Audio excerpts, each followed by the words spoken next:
37% of teenagers have now admitted to cyberbullying. But for one group of seniors, that statistic became a living nightmare broadcast live for the world to see, until a stranger stepped from the shadows and uttered two words that changed everything. This is the new frontier of social media cruelty. Teenagers hunting elderly strangers in public, filming their humiliation for likes and shares. But what happens when the wrong person is watching? When a man with a past shrouded in violence decides he's seen enough?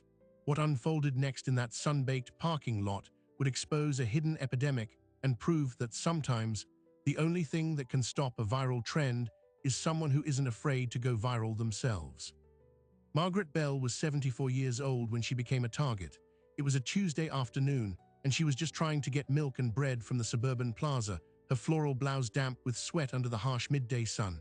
She didn't notice the two teenagers leaning against a car, phones already raised. She was focused on her grocery bags, on her arthritis, on getting home.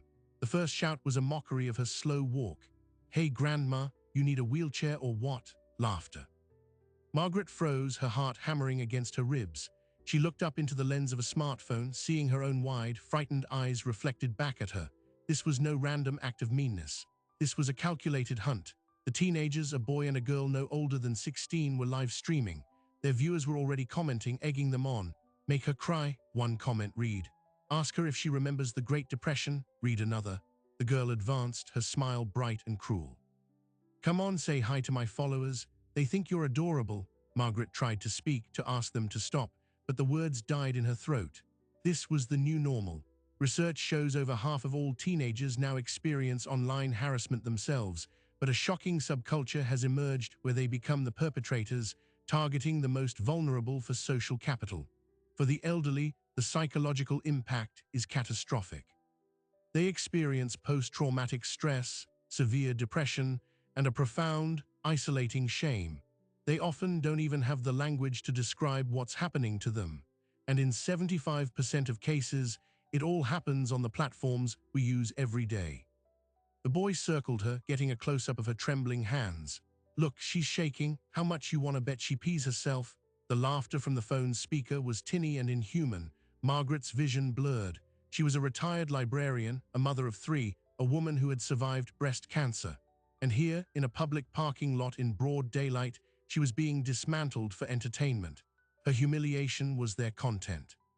And the metrics were clear. Videos like this, tagged Boomeroast or Elder Check, could garner thousands of likes and shares within minutes.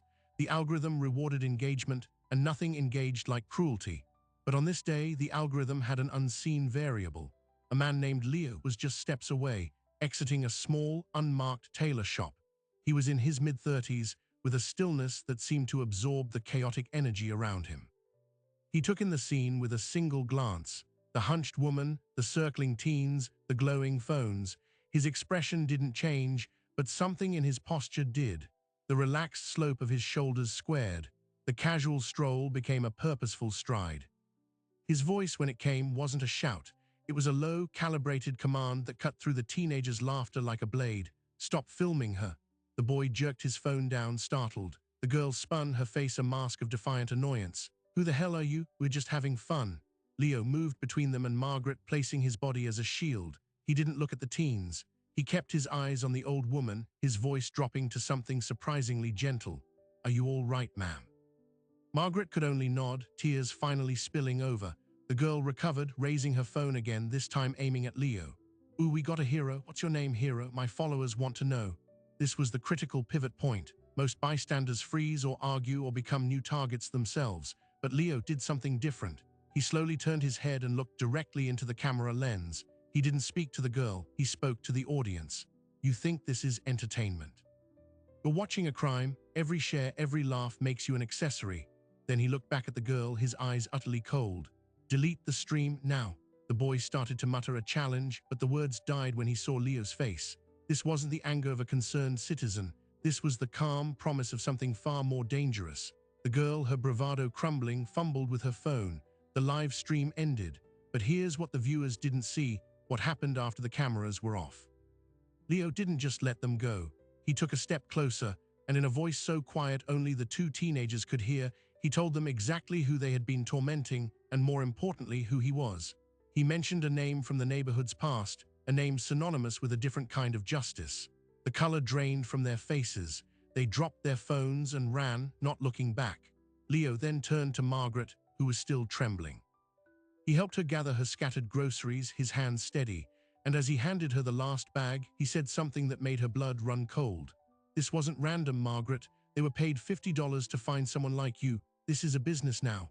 He placed a card in her hand, blank except for a single handwritten phone number. "When you're ready to understand why, call me." Then he was gone, disappearing into the sun-washed parking lot as if he were a mirage.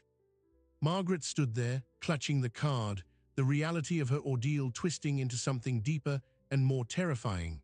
The harassment wasn't just for likes. It was a transaction, and a man who looked like a ghost from a violent past had just offered her the only clue to why. Margaret Bell stared at the blank card for 3 days. It sat on her kitchen table, a silent, terrifying question mark. $50. Someone had paid those children $50 to break her. That fact changed everything. This wasn't just kids being cruel. It was a supply chain, a demand for misery, with teenagers as the cheap, expendable labor. On the 4th day, her hands shaking so badly she misdialed twice, Margaret called the number. Leo answered on the first ring, as if he'd been waiting. He didn't say hello. He simply said, "I was hoping you'd call. We need to talk about the patrons." That was the first time she heard the name. The patrons, a shadow network of anonymous users who funded real-world harassment for their private amusement. Leo agreed to meet her, but not at her home. He chose a public park at noon, a bench overlooking a duck pond. When she arrived, he was already there, looking ordinary in a gray hoodie, utterly unremarkable. "They picked you because you fit the brief," he began, not looking at her, his eyes scanning the park. Female over 70, alone, visibly vulnerable. The request was posted on an encrypted forum. The bounty was posted at $50, but the client offered a $200 bonus for high-quality distress, crying, begging, a total emotional breakdown. The teens who found you were subcontractors. They get the alert, hunt for a target that matches, and stream the result for verification and payment. Margaret felt the world narrow. Who would do that? Why? Leo finally looked at her, and his eyes were old, much older than the rest of him. For the same reason people threw Christians to lions, for spectacle, for a sense of power without consequence. These are bored, wealthy individuals or groups who find regular online trolling passé. They want to see the impact in real time on a real human face. It makes them feel like gods. He explained that he'd been tracking this for 8 months. It started when a similar thing happened to an old man he knew, a former bookie named Sealers. Sealers had a stroke from the stress and died a week later. The police called it natural causes. Leo knew it was murder. "I have a history with this sort of thing," Leo said, his voice flat. "I used to work for a man named Anatoly. We did collections. We specialized in psychological pressure, what these people are doing. It's the same principle, but sanitized. They outsource the violence to phones instead of fists." That was Margaret's first real glimpse into who Leo was, a man who understood cruelty because he had once been its instrument. He had left that life, but the skills remained, and now he was using them to map a digital hunting ground. Leo gave her a burner phone.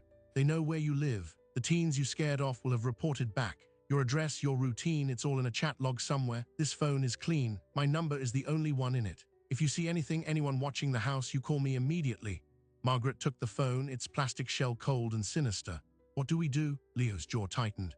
"We find the client, the patron who paid for you. To do that, we need to go back to the source. We need to find the teenagers." But the teenagers had vanished from their usual haunts. Leo, using contacts from his past life, discovered why. They were scared, not of him, but of failing their client. The boy, Jason, had bragged about the encounter in a gaming Discord, calling Leo a washed-up wannabe gangster. But that bravado hid a deeper fear. The patrons didn't just pay for results, they punished failure. Accounts of other teens who botched jobs circulated in whispers, doxing, swatting, having their own families targeted with harassment. The job was a two-way trap. Meanwhile, Margaret's psychological state was deteriorating. The initial shock had worn off, replaced by a hypervigilant paranoia. Every car that slowed near her house was a threat. Every notification on her personal phone felt like an incoming missile. She stopped sleeping. This was the documented, brutal aftermath of targeted elder abuse, a disintegration of mental security from which many never recover. Leo saw it happening. He started doing drive-bys of her neighborhood at random hours, a silent guardian in his dark sedan. He couldn't be there always, but the pattern was clear. The attack had achieved its goal. It had imprisoned Margaret in her own home, in her own mind. Then a break. Leo's contact, a disgraced former IT admin who now ran a cyber intelligence service for anyone who could pay, managed to trace the encrypted bounty post, not to a person, but to a virtual wallet. And that wallet had a history. It had been used to pay for 17 other documented harassment bounties across 3 states. All targets were elderly, all incidents were live-streamed. The client had a type and a signature. They always requested the handler ask the victim a specific question during the stream.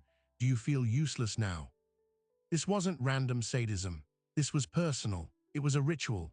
Leo cross-referenced the timing of the attacks with local news, obituaries, court records. He was looking for a connection, a motive deeper than entertainment, and he found one. Each of the 17 prior victims had, at some point in the past 5 years, served on the board of or donated significantly to local community centers or charities focused on youth outreach. Margaret Bell had volunteered for 20 years at a now-shuttered after-school literacy program. The pattern was a lightning bolt. The patron wasn't just tormenting the elderly. They were specifically targeting elderly people who had tried to help the young. This was a grotesque, hate-filled inversion, a punishment for their kindness.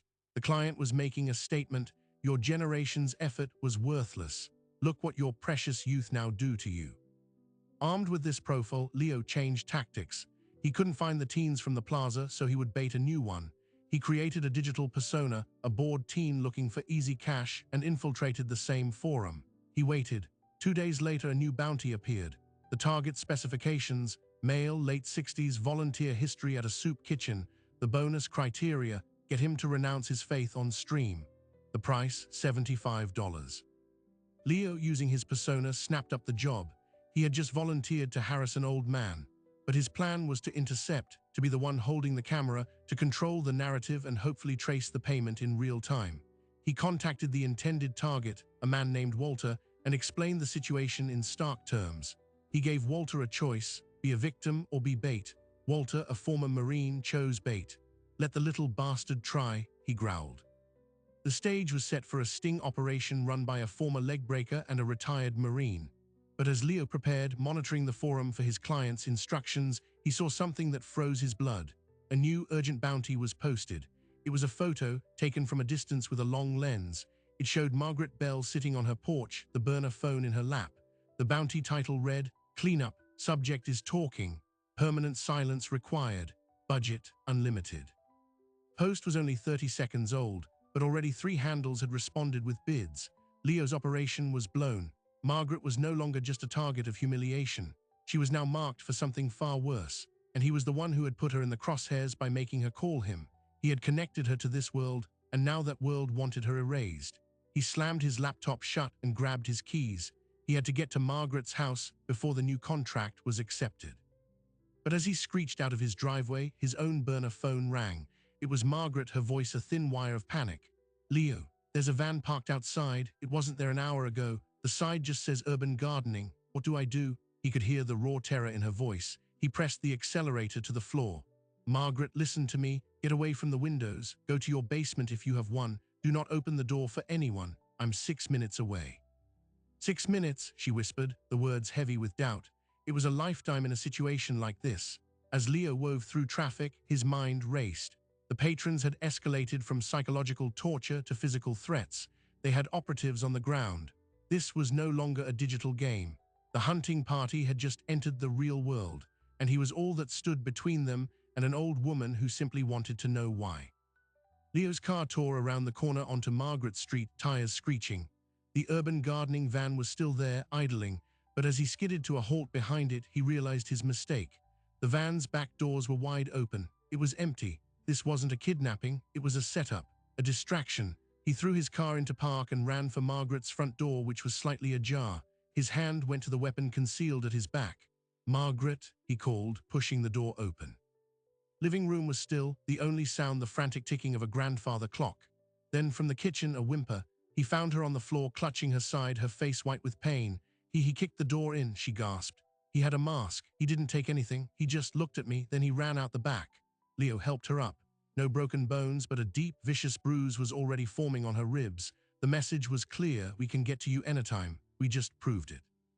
But as Leo checked the back door, he saw something the intruder had missed. A tiny, high-resolution camera, no bigger than a button, was magnetically stuck to the porch light fixture. It was pointed directly into the kitchen. The attack wasn't the main event, it was the preview. The real show was the fear that came after, the anticipation of the next visit. They were being watched, and the patron wanted a front-row seat. Leo disabled the camera, his mind working coldly. The van was a rental, hired with a stolen ID, a dead end, but the intrusion was a gift. It meant the opposition was getting impatient, sloppy. They'd moved from digital puppeteering to physical intimidation. They had exposed an operative. Leo called his IT contact. "I need you to scan every dark forum, every private channel. Look for chatter about a successful home visit in the last 20 minutes. Someone will be bragging or reporting for payment." The answer came back in 15 minutes. On a hidden server used by freelance enforcers, a user named *Ghost had posted a simple update: "Package delivered. Subject primed for harvest, awaiting final instructions." The post included a geotag, placing *Ghost not at Margaret's house, but at a quiet coffee shop 3 miles away. He was sitting there right now, waiting for his next move to be authorized. Leo looked at Margaret, holding an ice pack to her ribs. "I need to go, right now." She grabbed his arm, her grip surprisingly strong. "You bring him back here, I have questions for him." Leo found *Ghost easily. He was a kid, maybe 19, sitting in a corner booth with a laptop, earbuds in, looking entirely ordinary. Leo slid into the seat opposite him. The kid looked up, annoyed, then his eyes went wide as he recognized the face from the parking lot stream. He tried to stand, but Leo's hand clamped down on his wrist, pinning it to the table. "Hello, Jason," Leo said quietly, using the name his contacts had found, the boy from the plaza. "We need to have a talk about your career choices." 20 minutes later, in the back of Leo's sedan, Jason was sobbing. The tough guy facade had evaporated. He confessed everything. He and his girlfriend weren't just random teens. They were part of a loose network of performers managed by a handler who went by *Curator*. Curator provided the bounties, the target specs, and a guaranteed payout through cryptocurrency. But the latest job, the one on Margaret, was different. Curator had been unusually specific and had upped the payment to $1,000 for the initial harassment. When they failed, Curator had threatened to release their personal information, including evidence of a petty arson Jason had committed years prior, to the police. The home intrusion was Jason's punishment job, to clear his debt. He said if I didn't do it, he'd send everything to my probation officer. "I'd go back to juvie," Jason cried. But here was the twist, the wait, it gets worse moment. Leo asked who *Curator was. Jason didn't know a name, but he knew one terrifying detail. Curator always verified successful jobs by having the performer include a specific object in the frame of the final humiliation shot. For Margaret's job, the object was to be a small, handmade ceramic owl. Margaret had collected them for decades. There was one on her mantle. The patron didn't just know she volunteered. They knew her personal, private hobbies. They had been inside her life long before the first shout in the parking lot. This wasn't a random selection from a database of elderly volunteers. This was deeply, intimately personal. When Leo relayed this to Margaret, her blood ran cold. She sold most of her collection years ago after her husband died. Only one remained, a gift from her late sister. Only a handful of people had ever seen it. The list of suspects shrank from millions to maybe a dozen. The hunt had just turned inward. The enemy was someone from her own past. Leo pressured Jason to set up a meet with *Curator, to say he had new, compromising footage of Margaret from inside her home. Jason, terrified, agreed. The meeting was set for a midnight drop at an old park, a USB drive in a hollow tree. Leo would be watching, but as they set the trap, Margaret was doing her own research. She dug out old photo albums, volunteer rosters from the literacy program. She was looking for a face, a falling out, a reason for such grotesque hatred, and she found a possible thread. 22 years ago, the literacy program had expelled a volatile teenage volunteer named Darren for stealing donated funds. Margaret, as board secretary, had cast the deciding vote for his removal. Darren had threatened her, screaming that she'd ruined his life before it started. The police were called. It was a messy, forgotten incident. Darren would be in his late 30s now. Could a decades-old grudge fester into this? Leo's IT contact ran the name. Darren Vicks had a minor record for cyber fraud, but more importantly, he was a suspected moderator on several controversial forums dedicated to generational justice and anti-elder sentiment. The digital footprint lined up. He had motive, means, and the ideology. On the night of the drop, Leo hid in the trees, watching Jason place the USB drive. The park was silent. An hour passed. Then a figure approached, hooded, moving with nervous haste. They grabbed the drive and turned to leave. Leo moved, silent as a shadow, cutting off their path. "Hello, Darren," he said. The figure froze, then slowly pulled back their hood. But it wasn't a man. It was a woman, early 40s, with a sharp, intelligent face. She smiled, a cold, humorless thing. "Darren's my brother," she said, "but he's just the angry face. I'm the architect. My name is Elise." She held up the USB drive. "And I know this is empty. Jason's fear tells a story. You've been busy, Leo, or should I call you Leonid?" She knew his real name, the one from his past with Anatoly. Leo felt the ground shift beneath him. This wasn't a lone, bitter man. It was a sibling team, and the sister was several steps ahead. The elderly volunteers were Darren's fixation. Elise continued, her voice calm, conversational. "A childish grudge. I found it useful, a perfect testing ground for my real project." Leo demanded to know what that was. Elise's smile widened. "A marketplace, a platform where emotional outcomes are the commodity. The harassment bounties were the beta test. The real product is about to launch. It's called Catharsis. And your interference has made my lead test subject." She glanced toward Margaret's neighborhood. "Unfortunately iconic. She's the perfect face for our launch controversy." Elise then dropped her final bomb. She wasn't working alone. The platform was funded by a consortium of silent partners, individuals from the worlds of finance and tech, who saw the billion-dollar potential in monetizing sanctioned cruelty. The legal frameworks were fuzzy. The users were anonymous. The performers were desperate amateurs taking all the physical risk. It was, she said, the ultimate disruptive industry.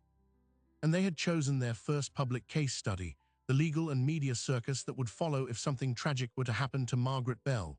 Would she be a victim of cyberbullying, or a casualty of a deranged lone vigilante with a violent past, a man named Leo? The narrative, she assured him, was already being written. "You played your part perfectly," Elise said, stepping back into the shadows. "The concerned protector, it's a very compelling story. It will generate immense engagement." Then she was gone, swallowed by the night. Leo stood there, the full horror dawning. He wasn't hunting a monster. He was a character in its story. Margaret wasn't just a target. She was intended to be a martyr for a new, horrific business model, and his presence in her life had just provided the perfect antagonist. The game had changed entirely. They were no longer trying to solve a crime. They were trapped inside a machine designed to profit from their suffering. To win, they would have to break not a person, but a system that was counting on their every move. Leo stood in the empty park, the cold truth settling in his bones. He was the villain in their story, but Elise had made one critical error. She told him the plot. He returned to Margaret's house not with a plan to hide, but with a plan to weaponize the role they'd been given. "They want a spectacle," he told her, his voice low and steady. "We'll give them one they can't control." Their strategy flipped the entire premise. Instead of running from the narrative, they would flood it. They would become the most boring, the most transparent, the most legally compliant story possible. The next morning, Margaret Bell, with Leo at her side, walked into the local police station and filed a comprehensive report for aggravated assault, cyber harassment, and illegal surveillance. Then they held a press conference on the steps.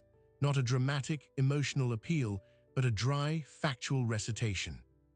Margaret read a prepared statement, listing every detail: the $50 bounty, the ceramic owl, the name Darren Vicks, the platform Catharsis, and the alleged involvement of Elise Vicks.